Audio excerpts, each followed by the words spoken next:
우리는 세상을 살아가면서 여러 가지 일을 하면서 살아갑니다. 내가 하는 일, 그 일이 항상 잘 풀리지 않는다는 것, 그것을 우리는 또한 잘 알고 있습니다. 여러 가지 이유가 있을 수 있죠. 내가 하는 일이 잘 안 풀리게 되었을 때 여러 가지 이유가 있을 수 있습니다. 재능이 부족해져서 내 재능이 부족해서 일이 안 풀릴 수도 있고, 타이밍이 나빠서 안 풀릴 수도 있고, 아니면 다른 사람의 뭔가 실수로 인해서 내 일이 안 풀릴 수도 있습니다.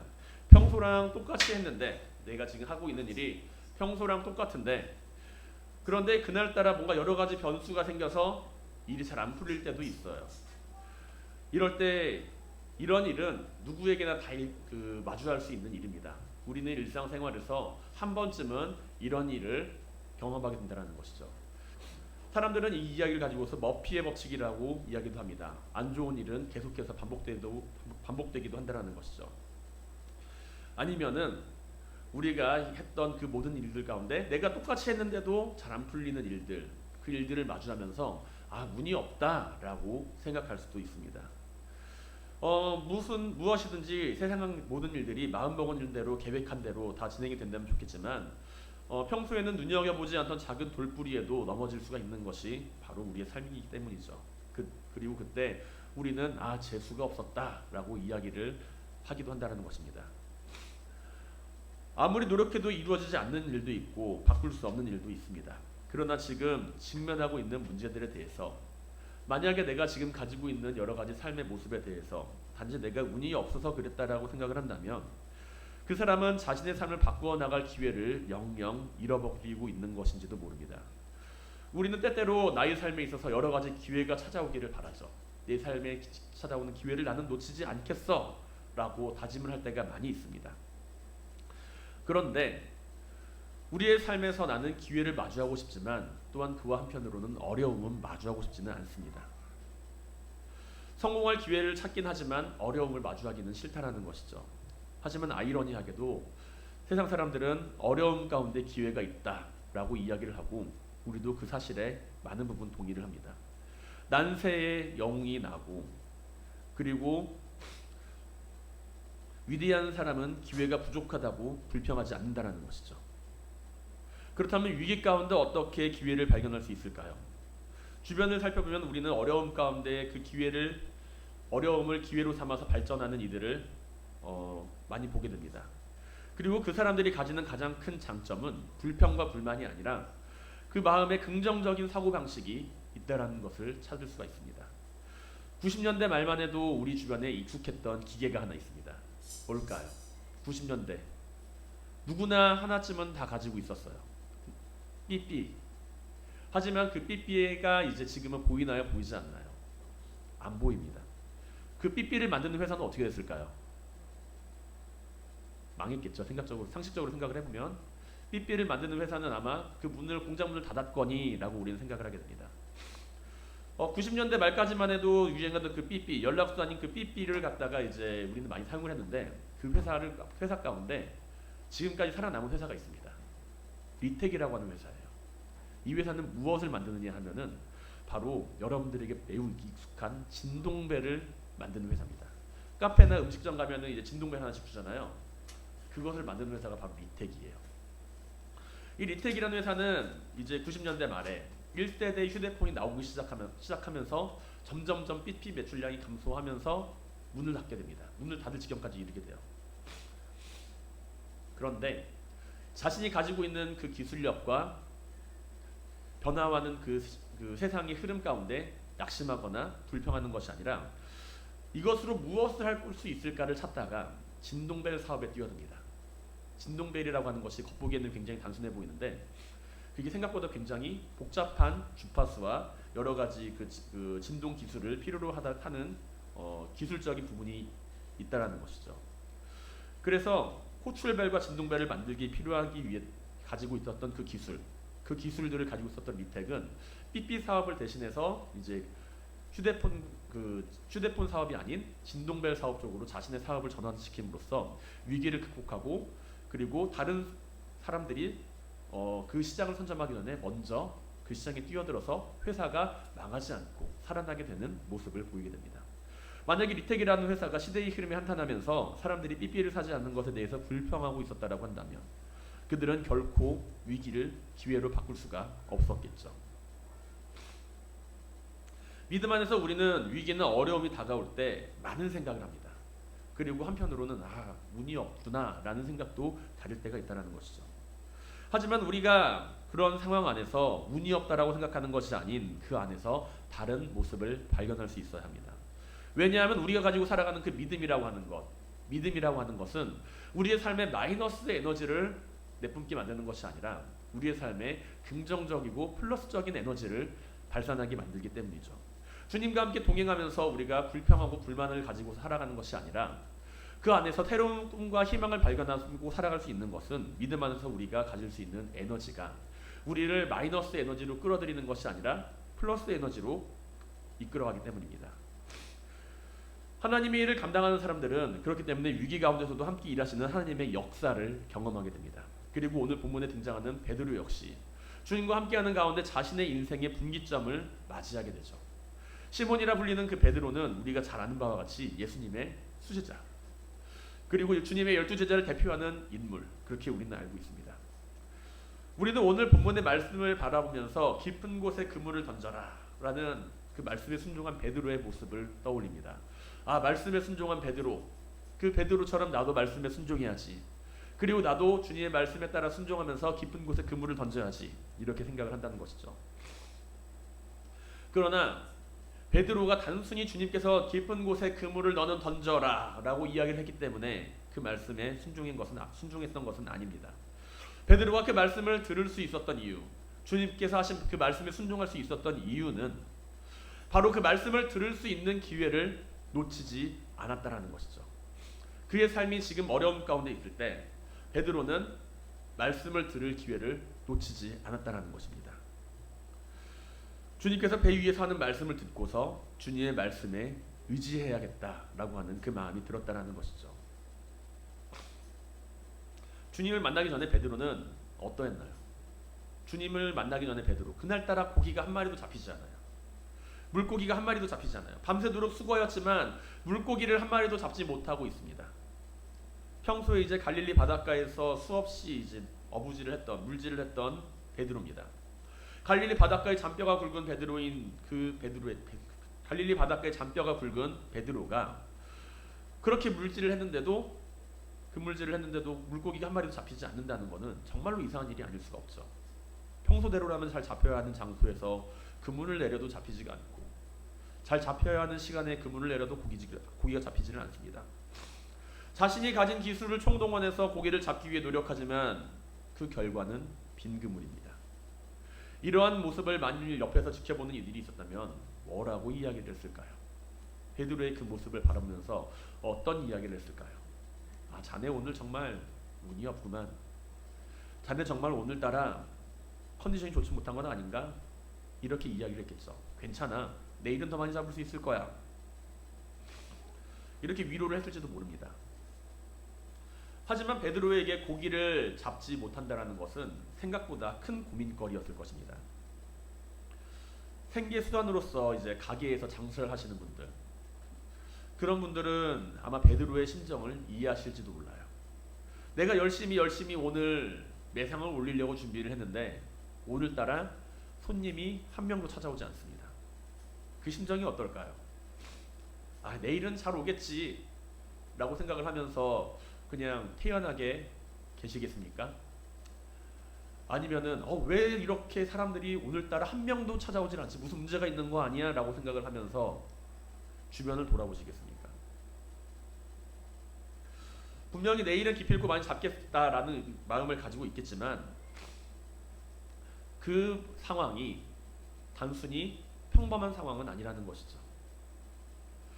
한 물고기 한 마리도 잡지 못하는 그 상황이 내일도 반복되면 어떡하지? 라고 하는 불안감이 가득 찰 수밖에 없는 상황인 것입니다. 내일도 이런 상황이 반복되지 않으리라는 보장이 없죠. 우리도 매번 하던 일이 잘 안 풀리면 기분이 좋지가 않습니다. 내가 매번 잘 하던 일이 잘 풀리지 않으면 기분이 좋지 않아요. 이런 날도 있을 수 있지라고 생각은 하지만 한편으로는 고기가 잡히지 않는 현실에 대해서 우리는 불만을 가질 수가 있습니다. 불안을 가질 수가 있습니다. 기분이 좋을 리가 없어요. 이런 상황에서 누군가가 무슨 일을 부탁하면 왜 나한테 그런 일을 부탁하고 그래요? 라고 이야기를 하면서 짜증을 부릴 수가 있습니다. 마음에 들지 않죠. 괜히 지나가는 강아지 한 마리도 마음에 안 들 수가 있습니다.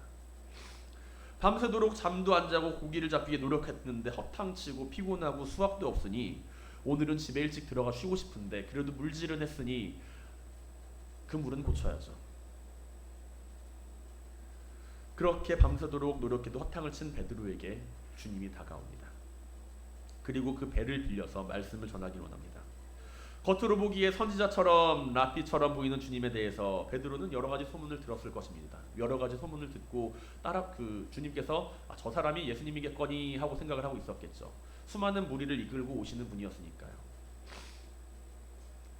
그런데 지금은 상황이 좋지 않아요. 궁금은 한데 지금은 상황이 좋지 않아요. 내가 주님의 말씀이 좀 궁금하고 듣고 싶긴 한데 지금은 상황이 좋지 않아요. 지금 내가 피곤하고 감정적으로도 매우 지금 소모가 많이 돼 있고 조금만 더 편할 때 주님께서 찾아오셨으면 좋았을 걸 하는 생각이 들 수도 있습니다.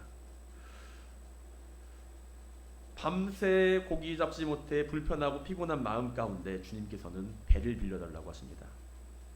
피곤하고 짜증날 수 있는 상황이지만 베드로는 배를 빌려드려요. 그 선택을 합니다. 그런데 주님께서 배를 가지고서 그 위에 그냥 가시는 것은 좋은데 그 배를 육지에서 띄워달라고 합니다. 항구에 정박되어 있는 배를 이제 끌고 나가달래요. 그렇게 요구를 하니까 누가 그 배를 운전을 해야겠습니까? 베드로가 운전을 해야겠죠. 자기의 배를 갖다가 그렇게 떼어달라고 하니까 다른 사람을 시킬 수도 없고 예수님한테 직접 운전하라고 할 수도 없고 예수님 배를 제가 띄워드릴게요 생각을 하고 베드로는 그 배를 물에서 띄어냅니다. 그리고 주님께서는 말씀을 선포하셨겠죠. 그리고 베드로는 그토록 피곤하고 힘들고 마음속으로 어려운 상황 가운데 주님께서 하시는 그 말씀을 가장 가까운 곳에서 듣게 됩니다. 우리는 우리의 삶의 자리에 피곤하게 느껴질 때가 종종 있어요. 우리의 삶의 자리가 종종 피곤하게 느껴질 때가 종종 있습니다. 마치 주님을 마주해야 하는 상황에 있는 베드로와 마찬가지처럼요. 어째서인지 일도 잘 안 풀리고 잘 될 거라 생각했던 일도 생각대로 되지 않습니다. 다른 사람들이 보기에는 별 볼 일 없는 일처럼 여겨질지는 모르지만 나에게는 심각한 일처럼 그렇게 여기고 있는 일들이 나의 주변에 있죠. 그런데 그럴 때 주님께서 찾아오세요. 배를 띄워달라고 하기를 원하십니다. 주님께서는 밤이 맞도록 수고하였지만 결실이 없는 베드로를 찾아오시고 그리고 그에게 내가 말씀을 전할 자리를 마련해 달라고 이야기를 합니다. 그 이야기뿐만이 아니라 가장 가까이에서 베드로가 그 말씀을 들을 수 있도록 이야기하십니다. 베드로는 주님의 말씀에 순종했습니다. 깊은 곳에 그물을 던지라고 하는 그 어이없는 베드로가 보기에 그 어이없는 말에 순종합니다. 그리고 우리는 베드로가 순종한 그 말만을 기억하며 그 장면만을 기억하며 나도 주님의 말씀에 순종해야겠다라고 생각을 하죠. 하지만 중요한 것은 베드로가 그 말씀에 순종할 수 있었던 이유, 깊은 곳에 그물을 던져라라고 하는 그 말씀에 순종할 수 있었던 이유는 베드로가 가장 가까이에서 주님의 말씀을 들었기 때문임을 기억하시길 바랍니다. 말씀의 자리에 함께 참여했을 때 우리는 놀라운 일을 경험합니다. 말씀의 자리에 우리가 함께 나와서 그 자리에 앉아 있고 말씀에 집중하여 듣고 있을 때 주님께 가장 가까이 나아올 때 우리는 주님의 말씀을 듣고서 주님의 말씀에 순종할 수 있는 마음을 가지게 된다는 것이죠. 사랑하는 성도 여러분, 주님께 찾아오는 그 말씀의 자리를 지키며 살아가시길 바랍니다. 이래 안 돼 저래 안 돼 이야기를 하면서 자신의 상황을 두고서 불평하고 원망하며 말씀의 자리를 지키지 않는 것이 아니라 주님을 향하여서 그 말씀의 자리를 지키며 살아가시길 바랍니다. 우리가 말씀의 자리를 지키지 않으면 주님께서 찾아와 말씀을 하셔도 그 말씀을 들을 수가 없다라는 이야기입니다. 베드로는 주님께서 말씀을 전하시기 위해 찾아오셨고 그가 힘들고 어려운 상황이었음에도 불구하고 그 말씀을 듣는 것을 선택합니다. 그 이유와 동기가 어떻게 됐든지 간에 그는 가장 가까이에서 주님의 말씀을 듣는 것을 선택을 합니다. 그리고 그 선택을 할 때 베드로는 말씀에 의지하여 그물을 내리겠습니다 라는 이야기를 하게 된다는 것이죠. 베드로가 이야기하는 말씀에 의지하여 그물을 내리겠다라고 하는 그 이야기, 그 이야기는 단순히 깊은 곳에 그물을 던져라 라고 하는 그 말씀을 의지해서 내가 그물을 내리겠습니다. 그 차원을 넘어서 주님께서 내 배에서 선포하신 그 말씀들을 듣다 보니 나는 주님의 말씀을 순종해야겠다라는 생각을 하게 되었습니다 라는 이야기라는 결론인 것이죠. 우리는 때때로 나에게 필요한 말씀을 주님께서 해주시기를 원합니다. 나에게 필요한 말씀을 주님께서 해주시기를 원해요. 그런데 그러면서도 한편으로는 나는 다른 주님의 말씀을 듣지 않기를 바랍니다. 나에게 필요한 말씀만 나에게 해주시기를 원하고 다른 말씀은 생각하지 않고 그냥 있어요. 하지만 그렇게 나에게 필요한 말씀만을 받아들이고 살아간다라고 한다면 우리는 결과적으로 나에게 필요 없다라고 생각되는 말씀 앞에서는 순종하지 않는 모습을 보이게 된다는 것입니다. 주님께서 베드로에게 찾아와서 무작정 너는 오늘 베드로야 너는 오늘 지금 물고기 한 마리도 못 낚았지 깊은 곳에 가서 그물을 한번 던져보렴 이렇게 이야기를 할 때 만약 베드로가 그 말만 들었다라고 한다면 순종을 했을까요? 아마 듣고서도 이게 무슨 이상한 소리인가 저 사람 뭐하는 사람이야 생각을 하면서 이상하게 여겼겠죠. 하지만 그가 주님 앞에 나아왔고 그리고 가장 가까운 곳에서 주님 앞에서 가장 가까운 곳에서 그의 말씀을 들었을 때 그는 주님의 말씀에 순종할 수 있게 됩니다. 그 마음속에 불편함이 있고 힘든 일이 있고 어려운 일이 있음에도 불구하고 베드로가 깊은 곳에 그물을 던져라 라는 주님의 말씀에 순종할 수 있었던 것은 주님께서 베드로에게 필요한 말씀을 주셨기 때문이 아니라 베드로가 자신 주님의 말씀을 필요로 하는 자리에 그 자리에 베드로가 앉아 있었기 때문이라는 것이죠. 우리의 삶의 자리 가운데 말씀이 채워질 때 우리는 주님을 만나고 그 말씀에 순종할 수가 있습니다. 나의 입맛에 맞는 말씀만 찾는 것이 아니라 선포되는 말씀을 듣고서 그 안에서 주님을 만나기를 원하고 그 안에서 주님을 찾기를 원할 때 우리는 우리 가운데 선포되는 말씀 안에서 순종할 수 있는 모습을 발견하게 됩니다. 지금 전 세계적으로 어렵고 힘들고 팍팍하고 난감한 상황이라고 이야기를 합니다. 그러나 이때 우리가 주님을 만나야 할 때고 주님을 필요로 해야 할 때임을 기억하시길 바랍니다. 어렵고 힘든 상황에서 베드로는 주님을 만났고 주님의 말씀을 들을 자리를 선택을 했습니다. 베드로는 충분히 자신의 입장과 상황을 설명하면서 주님께서 말씀을 선포하는 그 자리를 거부할 수 있었지만 그는 그러한 상황임에도 불구하고 말씀을 듣기를 선택합니다. 지금 우리가 해야 할 일은 말씀의 자리를 사모하며 주님을 찾아야 할 때입니다. 우리의 삶 가운데 주님의 말씀을 벗어나는 것이 아닌 붙들고 살아가며 그 문제의 해결을 찾고 위기를 기회로 만드는 성도님들이 되시기를 주님의 이름으로 간절히 축원드립니다. 말씀을 듣습니다. 말씀을 듣고서 우리는 그 말씀에 순종을 해야 합니다. 말씀을 듣는 것으로 우리가 기분 좋게 끝난다라고 한다면 우리의 삶은 바뀌지 않는다라는 것이죠. 좋은 교훈을 들었다라고 한다면 내가 좋은 교훈을 듣고자 한다면 그냥 좋은 위인전이나 아니면은 좋은 도덕책이나 아니면은 명언집을 찾아서 사다가 읽는 것이 낫습니다. 그러나 우리가 말씀을 듣기 위해 그 자리를 사모하고 말씀을 듣는 것은 주님의 말씀을 듣는 것은 주님을 따르는 삶으로 바뀌기 위함이라는 것이죠. 나에게 필요한 말씀을 듣고서 그 말씀대로 살아가는 것이 주님의 말씀에 순종하는 것이 아니라 우리의 삶이 주님을 필요로 하고 내가 주님의 말씀을 필요로 하는 삶이 되는 것이 나의 삶이 주님을 따르는 삶이라는 이야기입니다. 주님께서 하시는 그 말씀에 내가 순종하겠습니다 라고 하는 그 이야기가 나에게 필요한 말씀에만 내가 순종하겠습니다 라는 이야기가 아니라 주님께서 하시는 그 이 말씀이 나에게 필요합니다 라는 것이 주님을 따르는 삶이라는 것이죠. 베드로에게 찾아와서 주님께서는 밤새도록 수고하고 애쓴 그 베드로, 물고기를 잡지 못한 베드로에게 깊은 곳으로 가서 그물을 던져라 라고 이야기를 하십니다. 어쩌면 지금도 우리의 삶에서는 잡히지 않는 물고기로 말미암아 고민하고 있는 부분들이 있을 것입니다.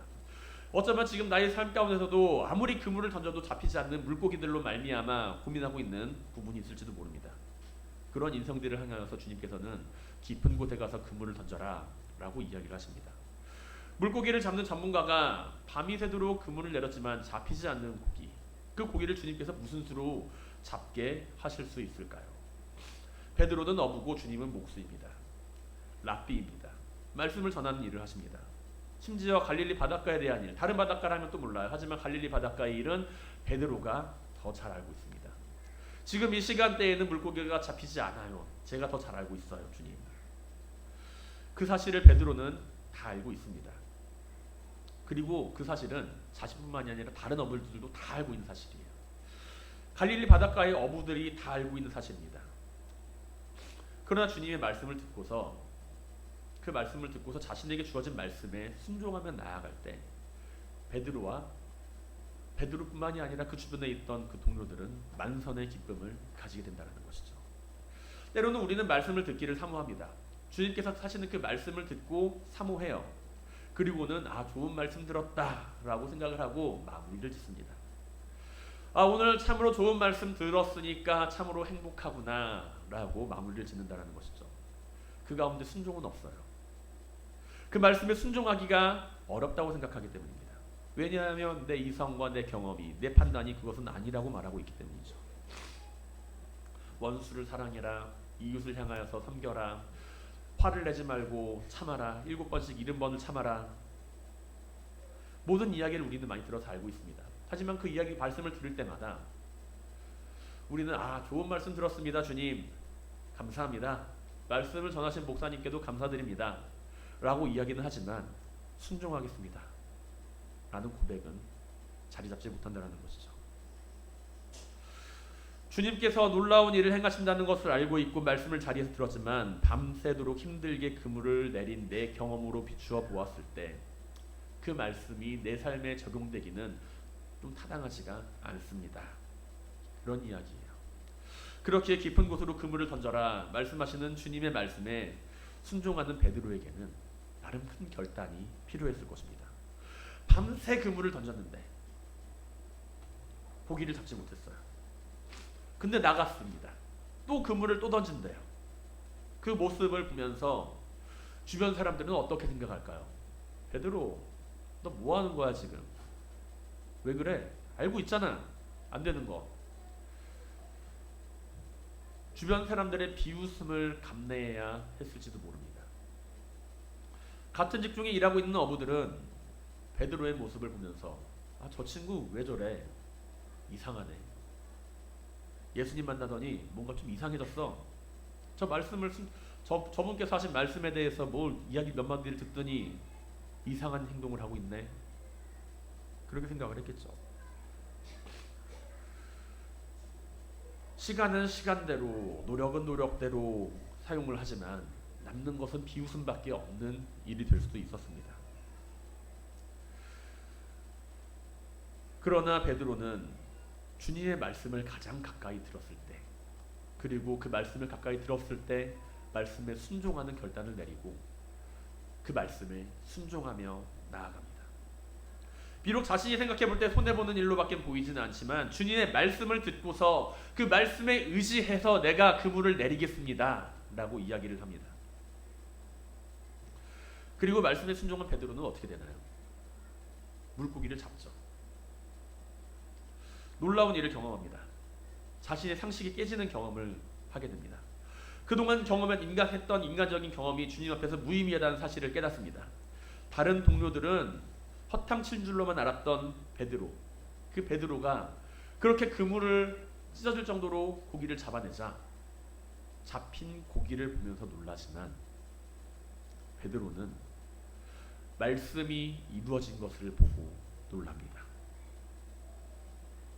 말씀을 듣지 못한 채 기적만을 바라보는 사람들은 기적을 바라보면서 놀라지만 말씀을 바라보며 주님의 능력을 이루는 사람들은 말씀을 이루시는 주님을 바라보며 놀란다는 것이죠. 베드로는 자신의 생각과 경험을 뛰어넘어 역사하시는 주님 앞에 엎드립니다. 시몬 베드로가 이를 보고 예수의 무릎 앞에 엎드려 이르되 주여 나를 떠나소서 나는 죄인이로소이다 하니 이는 자기 및 자기와 함께 있는 모든 사람이 고기가 잡힌 것으로 말미암아 놀라거든. 사람들은 고기가 잡혔다는 사실에 놀라지만 베드로는 말씀으로 인해서 주님의 능력을 경험하고 고기가 잡혔다는 사실에 놀랍니다. 베드로는 말씀에 순종하며 나아갈 때 주님께서 그 말씀을 이루시는 분이라는 사실을 경험했기 때문에 그 앞에 엎드린다는 것이죠. 그렇게 자신이 잡은 고기로 말미암아 기뻐하는 것이 아니라 자신이 주님 앞에 있다라는 사실을 먼저 떠올리게 됩니다. 내가 고기를 잡았으니까 나는 기쁘다라는 것이 아니라 내가 주님 앞에 서 있구나. 내가 지금 주님 앞에 서 있구나. 하나님의 아들 앞에, 말씀을 이루신 하나님의 아들 앞에 서 있구나. 그 사실을 바라보며 주님 앞에 엎드려 자신이 죄인이라는 사실을 고백합니다. 말씀이 이루어지는 가운데 주님이 누구이신지 베드로는 알았다는 것이죠.